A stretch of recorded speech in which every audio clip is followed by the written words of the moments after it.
I have a problem. And he said, and I said, can I come see you? He said, oh, I'll clear my calendar this morning. Come on up. He was a friend. Yeah. So, I got up there and I thought, okay, he's going to say you're a mom who loves your child. You've done your due diligence with the test. Let's see what I can do to help you out of this mess. Mm-hmm. Instead, after I explained everything to him, how the school district had reneged on us and private schools were filled and that left homeschooling as my only option. And then they turned me down for that. He said, well, Zan, if you continue down this homeschooling path, I'll have no choice but to put you in jail for truancy.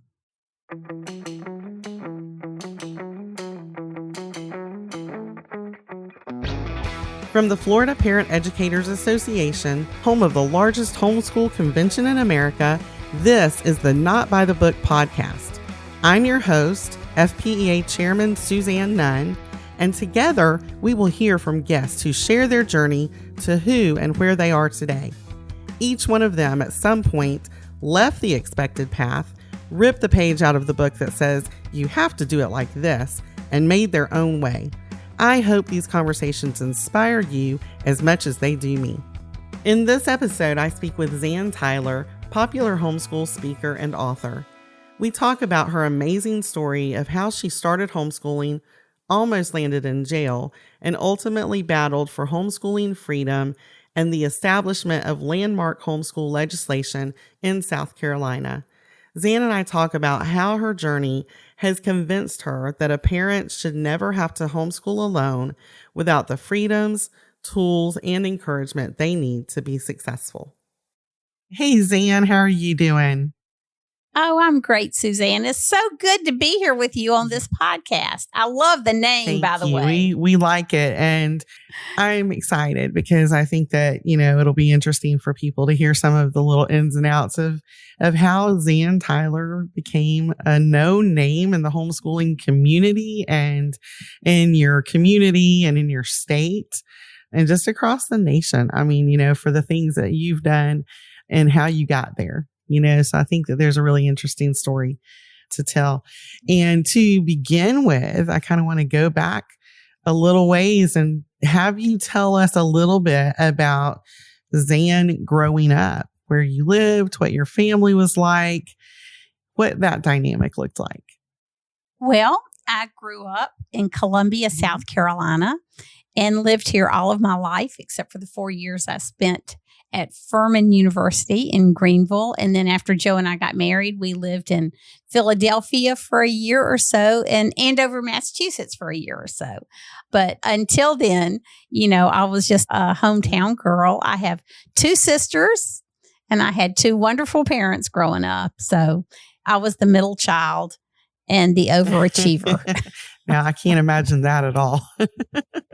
The overachiever. We're going to remember that word as we hear the rest of this story. That's right. Trying to find my place in the world. That's awesome.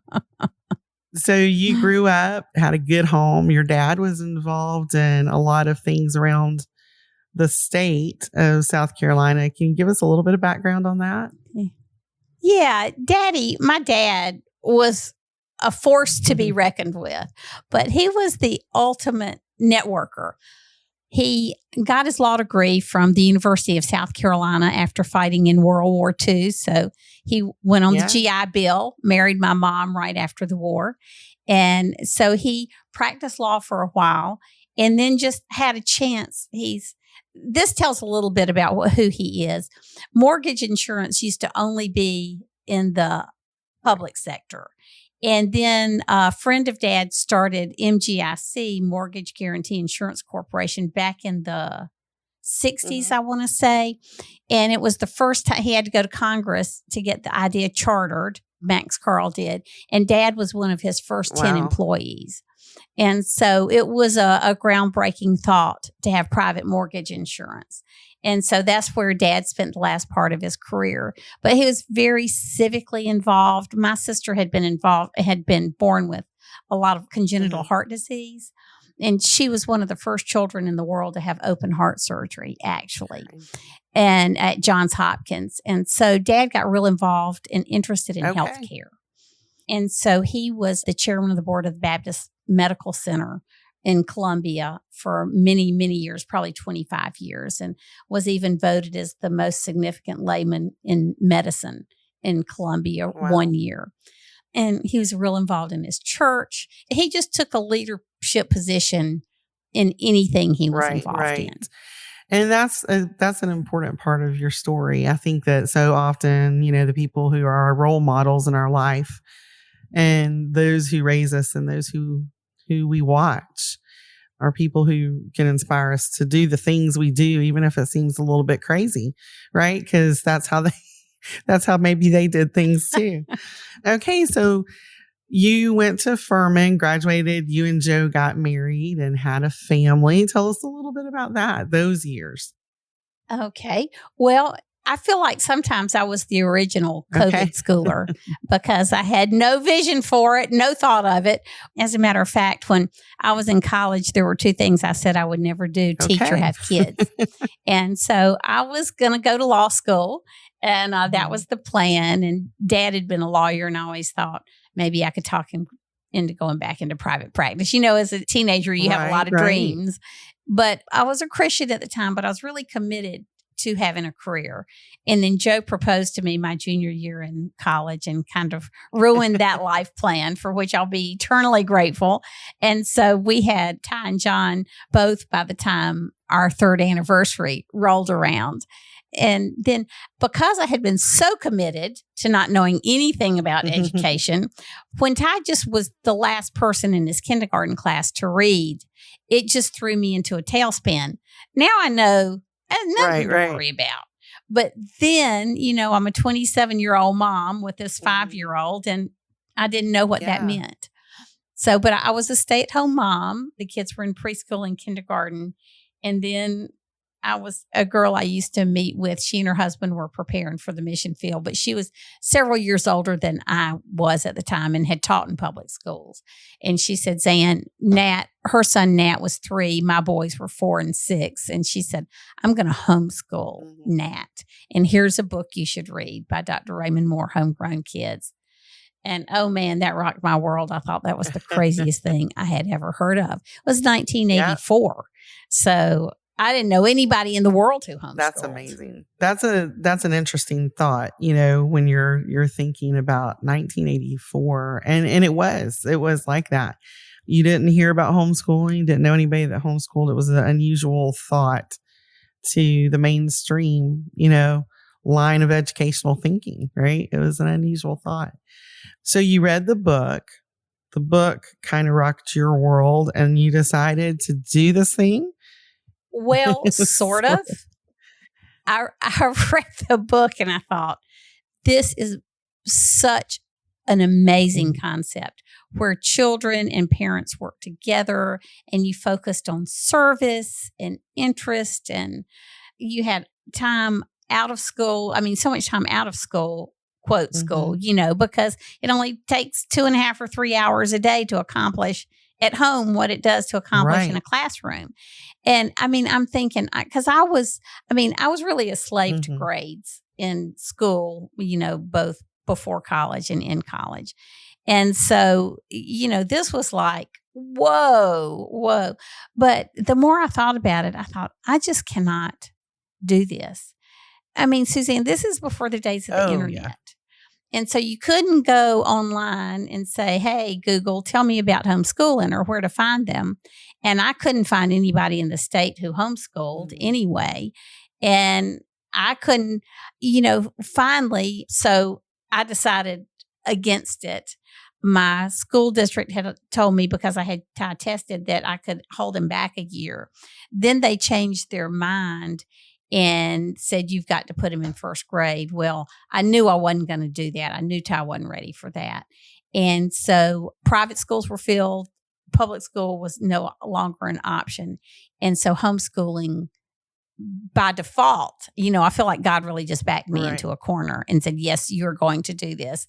And so that was an interesting process. And then when we decided, okay, we're going to homeschool, I had to hire an attorney just to find out the law, because the state Department of Education wouldn't give me the law, and my local school district would not provide me with the law.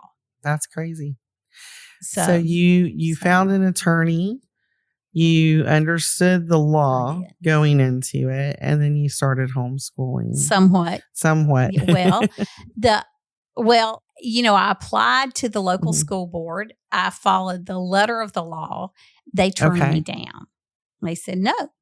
It was just arbitrary, and so then, and we were very close to both of our parents at that time. They both lived within 3 miles of us, and we hadn't told anybody we were planning to homeschool. And then the school board turns me down.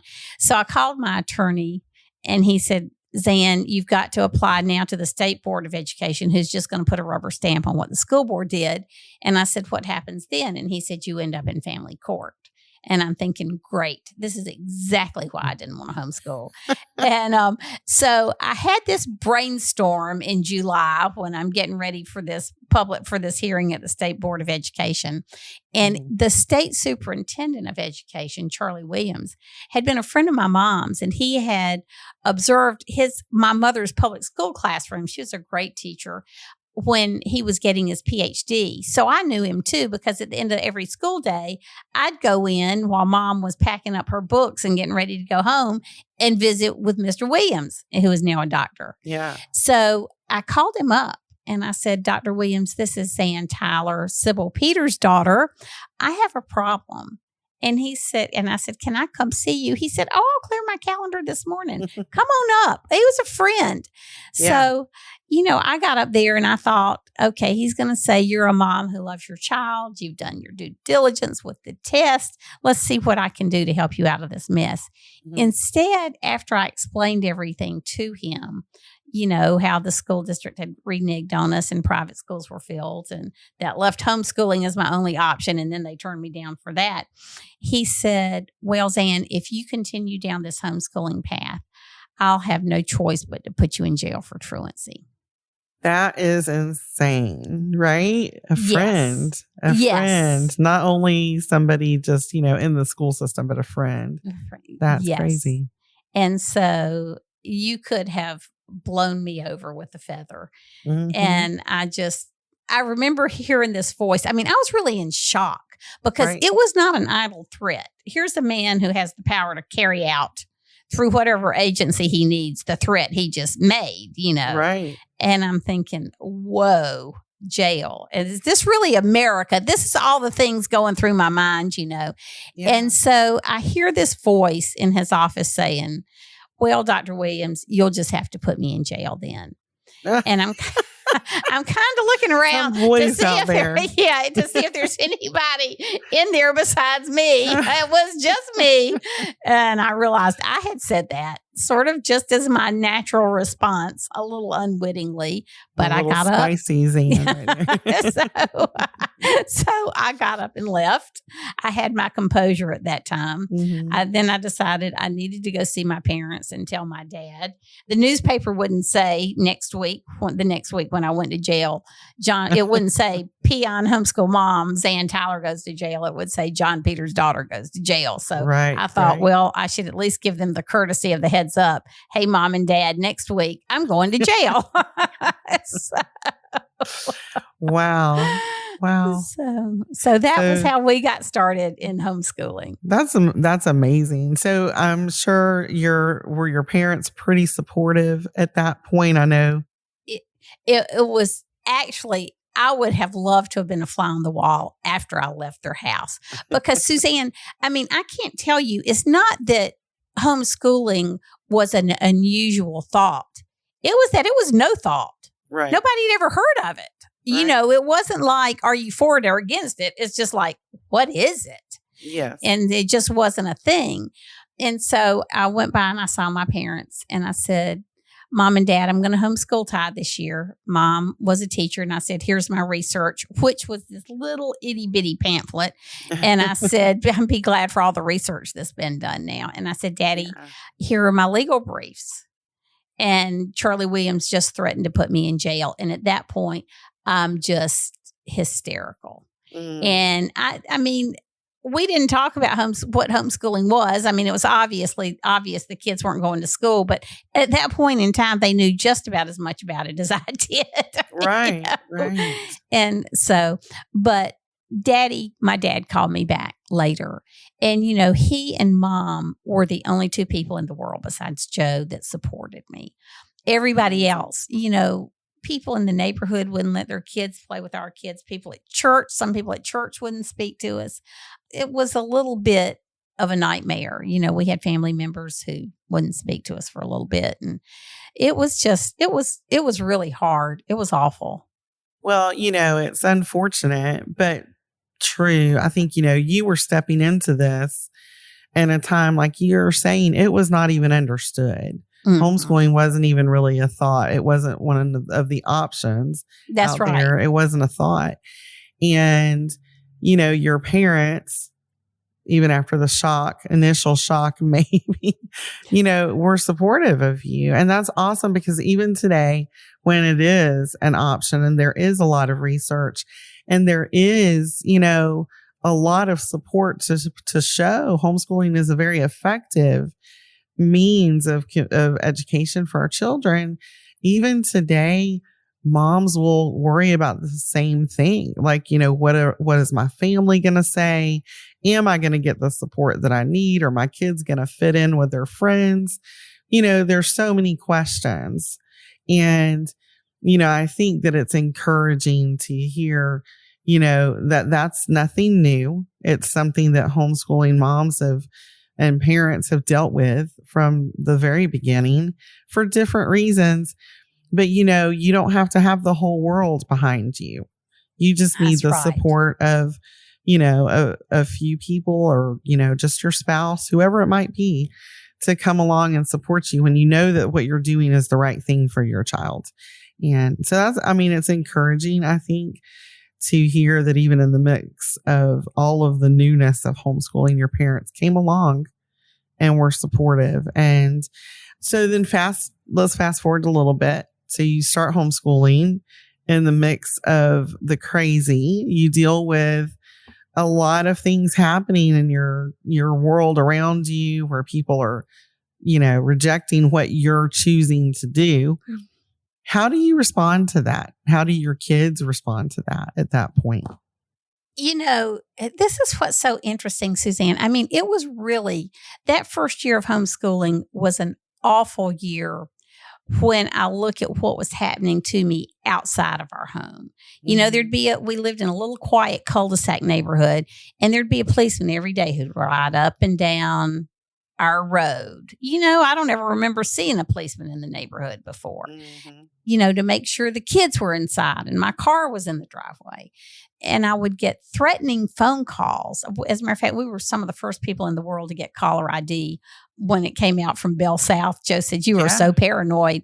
And then I said, "No, I know." And it turned out I was getting calls from other school districts and not just my own. Mm-hmm. And it was really hard, but we were having such a good year with homeschooling. I had been a stay-at-home mom. I'd been involved in my kids' lives. They were in preschool and kindergarten half days. And yet the different level it took us in terms of our relationship, right. I don't even have words to articulate that. So at the end of this awful, terrible year in terms of all the legalities and everything else, I look at Joe and I said, I want to do this again next year. I think this is what God is calling us to do. And Joe laughed and said, "Well, I was kind of afraid of that." I can actually hear him saying that. Yeah. That's awesome. So you're moving forward. And I guess so it's interesting about you and your story to me is, a lot of the people that I interview, it'll be like, when did you decide to write that book? Or when did you decide to, go and speak at conferences? Or, when did you decide to print that curriculum? Right? We've got different stories. And I think, when did you as Zan decide, or where was that moment when you knew the switch clicked on, that it wasn't about you just fighting for you and your kids, although that was the impetus for what you were doing? That was definitely the beginning of it. Yeah. When did this switch go off in you And you knew this is not just me. I'm fighting for everybody who wants to do this. Well, the first few months I just spent getting my sea legs underneath me, if I can put it that way. But I'll never forget this woman named Lorraine Itterman called me and she said, Zan, I've just moved to Columbia. I have my PhD in education from the University of Tennessee, and I've heard about you. And I'd like to take you to lunch and talk to you, or dinner, and talk to you about what you're doing with homeschooling. And I thought this was so unusual. She came in to be the head of the early childhood and elementary program at Columbia International University. And she took me to dinner, and we were at this little Italian restaurant with the drippy candles, and the low lights, and she just looked me in the eye. I told her my whole story. And she said, I just want you to know that homeschooling is bigger than you are.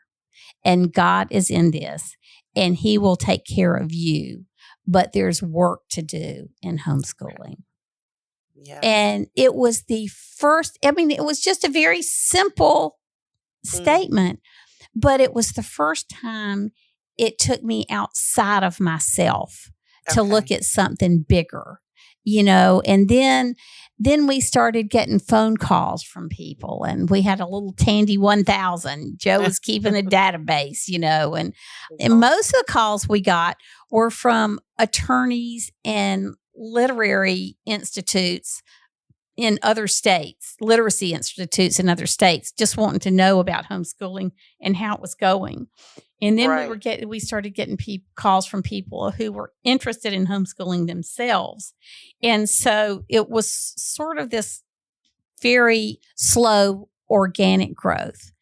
And then I remember we decided to homeschool the second year. And then it was probably, I want to say it was December of 1985. I got a knock on my door. It was late. It was like 11 o'clock at night. And I thought, oh no, I just lived in fear of that. Was it social services coming to get my kids? Was it a policeman at the door at midnight? This was sort of my greatest fear come to roost. Yeah. So I look out the door and my neighbor is there. And I said, come on in, Bill. And he said, well, Zan, I'm the head of a state agency. Do you know what the state register is? I said, no, I have no clue. He said, it's where other state agencies can report on regulations they want to promulgate or set forth. And they just, if they sit in that register for, I can't remember, I think it was 90 days, 90 to 180 days, they automatically become law and the legislature doesn't have to vote on them. And he said, how they hated homeschooling, but they loved us. And he said, how we feel about homeschooling, but I thought you ought to know that the State Department of Education just promulgated regulations that would require homeschool parents to have a college degree at a minimum and use only state-approved text. So that means you couldn't use any curriculum of your choice or any faith-based curriculum or anything but what the school district in your area was using. Right. And he said, you've got like 20 or 30 days to fight this. Mm-hmm. And so you need to take this seriously. So that was the first time we really got involved in it. Now, I had probably spoken, no, probably not. I'd spoken before the State Department of Education, their Curriculum and Instructionals Committee board at the request of a legislator. And I'd stood up for a family that wanted to homeschool in a public venue like that because after all, with a year and a half under my belt, I was the senior homeschooler, the senior homeschool voice in South Carolina. And awesome. But that November, December of 1985 was really sort of a defining time where the rubber began to meet the road politically and judicially. Yeah. And I know that you went on to have involvement from like national organizations like HSLDA. That's right. And that you developed quite a relationship with them and that you did quite a lot. It would take us hours to go through all of the details, but a lot to set things in motion for the constituents of South Carolina and the citizens of South Carolina to be able to homeschool, to do so, legally and as they would choose. And I know that you set up organizations in the state to help them to oversee that process. And like all of those are amazing stories to me. But I think my question and the way that I want to move forward is more about when you got done homeschooling, when you got done fighting for, your kids to be able to homeschool, and all of the legislation and all of the establishment of these organizations and all of that work.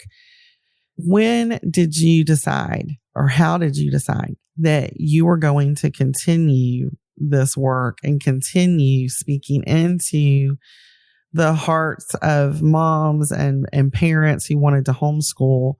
Like, I think sometimes people would go, weren't you done at that point? Right? What propelled you to the next place? Suzanne, honestly, I think it was a calling on my life. Mm-hmm. But as I started homeschooling, even so, the way I stayed out of jail is that my dad was speaking at a hospital meeting the night after I was threatened with jail with the wife of a U.S. senator. Mm-hmm. And I had worked for him in high school. And Dad told the senator's wife, Zan's in trouble, and I want to know what he's going to do about it now. Mm-hmm. So I got a call from the senator's office the next day that they were going to overnight a letter to Charlie Williams saying my program was legal, get off my back. Instead, They called me back the next day and said, the senator is flying down from D.C. to meet with Charlie Williams in person on your behalf. Mm-hmm. And that is what kept me out of jail. And I just kept pondering the fact, not knowing what to do with any of these thoughts, having no idea that homeschooling would ever become a movement. But I kept having these little thoughts as I was going through that first year of homeschooling. What does a normal mom do who doesn't have a college degree or doesn't have family connections? This is not fair. And so then when Bill came to our door and told me about these regulations that the State Department of Education wanted to pass that were really discriminatory, Right. I thought, okay, it was just my moment to walk into. But I'm making it sound like it was a really clear, defined role. It was just the next step. Mm-hmm. And I had to learn how to lobby. And I had to learn what it meant to build a grassroots movement. And I had to learn what it meant to file for a 501c3. I had to learn what it meant to be hated. I mean, I was Miss Congeniality in high school, truly. I mean, that was my title in the high school beauty, and I loved people. And I wanted people in my life to be happy. And so this was just a growing, moving thing for me. But it was just like each year, the need became greater in South Carolina. And each year, I just needed to step up and do a little bit more. And as Lizzie graduated from college, my last one, that was the year I wrote my book, 7 Tools for Cultivating Your Child's Potential. It was sort of my apologetics of homeschooling, and I didn't want to forget any of it. But we had also Joe and I had started this statewide organization in the private sector where people could homeschool outside of the public school district. It's a mouthful. We just refer to it as SCAIS, the South Carolina Association of Independent Home Schools. Well, so after I left there, somebody asked me to come on board with Christianity.com and then Broadman and Holman Publishers as their homeschooling executive editor. Mm-hmm. And so it just things led me gradually just beyond the state realm, into more, I guess, of a national platform, although that wasn't my intent. I was just taking the next step. And I just had this sense inside me that I wasn't through with homeschooling yet. And so, when we had started SCAIS, I wanted to start an organization where parents would have the support I would have died for. So we had 4 departments: elementary, high school, special needs, and then our administration department. We had a bookstore, and we had like 18 counselors after about 3 or 4 years of homeschool moms who were working with us part-time and would explain to people how to homeschool and show them books and resources. And so my whole heart from that first year on was just to help homeschool moms have support and never go through what I went through. And still, I just can remember that first year and that threat of jail and sitting in courtrooms and thinking, I never want anybody to ever have to do this. And I think that's just what's propelled me. And I was committed absolutely to my own children, but the more that I've gotten beyond homeschooling in my own family, the more I've become committed to it as an amazing way to raise and educate children. I mean, I just think it's phenomenal. And I just have never been ready to give up on that. Yeah. I think that that's interesting. And I think that, sometimes when we are reaching that point, I'm getting to the place now where I have my last child that's going to be a senior next year. And people will ask me, myself, like, what are you going to do then? And I'm like, I'm still going to do what I do now. It's like still hopefully feed into the lives of other moms who are homeschooling their children and families who need support to do that. And, I think that it is, like you say, there is a calling at some point where you feel like this is what you're supposed to do. And you can't really back away from that. It's scary sometimes. Was there ever like one point where you were ready to throw up your hands and be like, this is a mistake, I am totally done with? You mean with homeschooling or continuing after my kids had graduated? Well, I think both. Like, was there any point where you were just like, this is too much, I'm done? Oh, absolutely. People ask me if I ever wanted to quit. And I laugh and say every day at lunch, but I really wasn't joking. I grew up with all girls, and then I have these 2 boys who are growing into athletes, and they're big. Oh, yeah. And, we'd get up and we'd eat breakfast, and then there'd be a snack. Then there'd be another snack. Then there'd be lunch. Then there'd be 2 more snacks. I mean, I felt like I lived in the kitchen until I discovered the cheap taco place down the road that was not highly nutritional, but saved my sanity.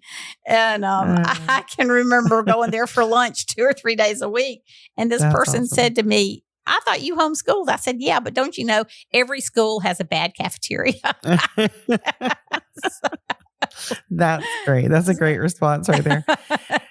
I think, again, it's just like you're speaking such truth into that space, though. I think that some days it is an everyday thing where you have to remind yourself of what it is that you're here to do and why, and push through it. And I think, with that in mind, there's often somebody's voice in the back of my mind or a quote that I've read somewhere that will like stick out and make me think, no, this is my inspiration. This is my encouragement. Mm-hmm. Is there somebody that spoke a word into your life or a book that you read that gave you a quote that stuck there that really impacted who you are now? I think one of the things that was so amazing for me as a homeschool mom was when I first came into contact with the idea of learning styles.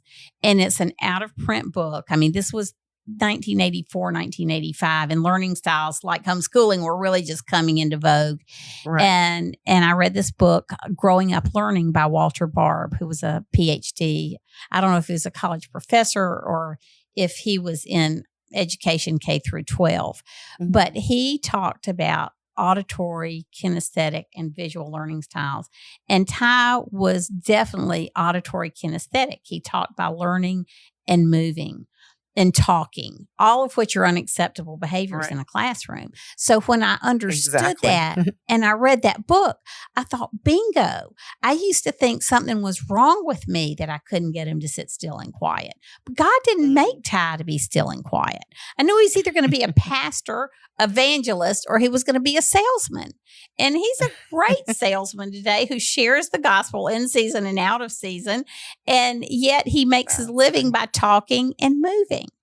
So fast forward from reading that book when I was a very new homeschooling mom to teaching a co-op class on public speaking. And I had all these huge National Geographic maps that were out of date that somebody had given me when they cleaned out their attic, but they had people groups on one side and a map on the other side. And I used them as kind of spontaneous speaking prompts.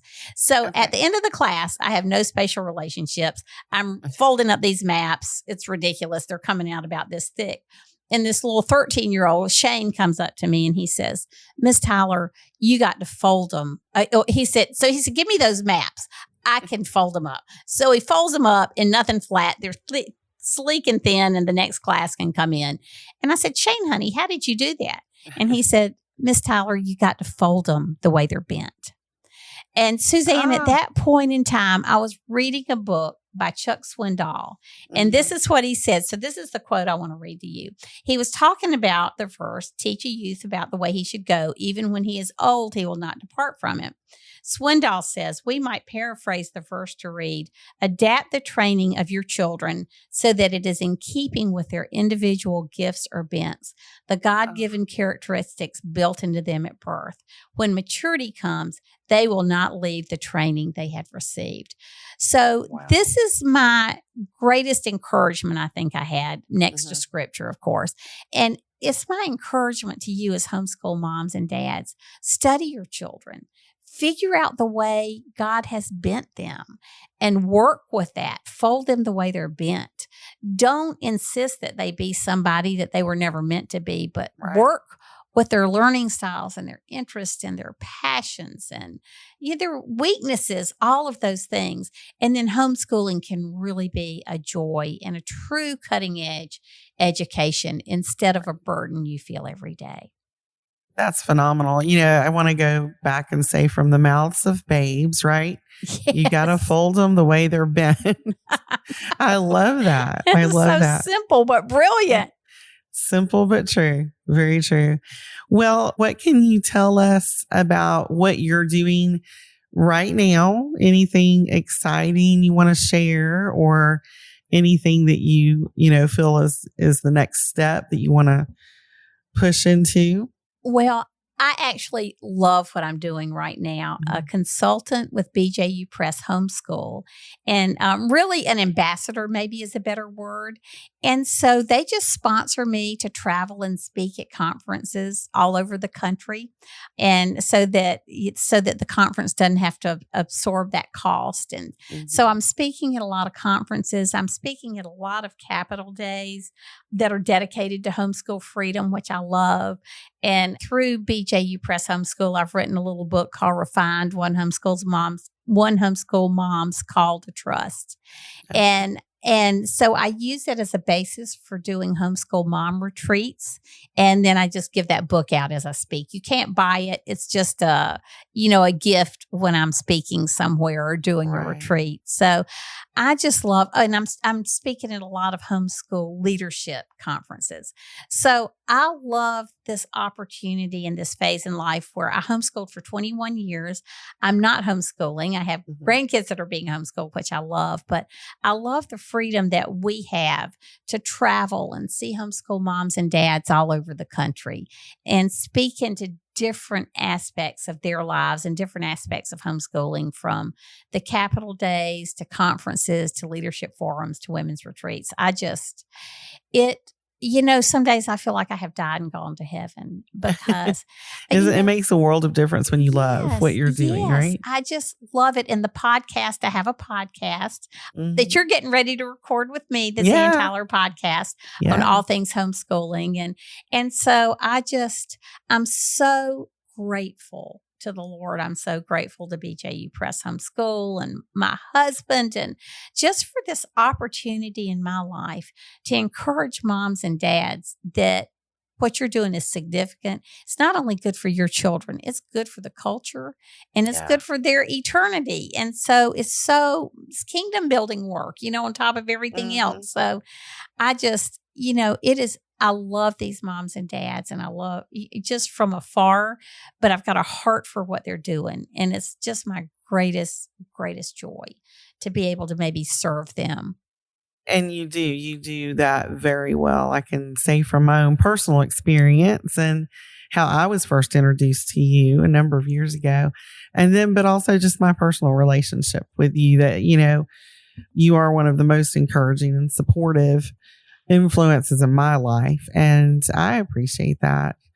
I know you said things to me along the way, but I'm going to ask you what you would say to another person if you were advising them on the next step that might be a little bit scary, or they might be afraid of, or if it looks like they're being called to take some risk. How would you encourage them to make that move and to do it boldly? I think we both know Jenny Urich. She's absolutely. A dear friend of ours. And she said something to me one day. She said, it's a lot easier to stay home, stay put, than go out and do things. And I would just say, really learn to put aside your own comfort. I mean, God showed me a long time ago, He's a lot more concerned about my faith than my comfort. And, that we just need to lay aside where we're comfortable and take that risk, whether it's for our children or for other people or something new and different you want to do in your homeschooling. I don't know if that's helpful or not, but I had to get out. Absolutely is. I needed to get out of my comfort zone where I just wanted to love people and wanted them to love me in order to do something that was more meaningful. Definitely a risk, but so much more meaningful. That is a good piece of advice. And it's true. I think if you look at a lot of the people that we see that have done, exactly what we're talking about here, stepped outside of the box, done something different, written their own rules, whatever they've done to move to that next place. And we look at them and we're like, I wish I could do that like they did, or be like they are, not be afraid. 99.9% of the time, I would say they stepped out of their comfort zone.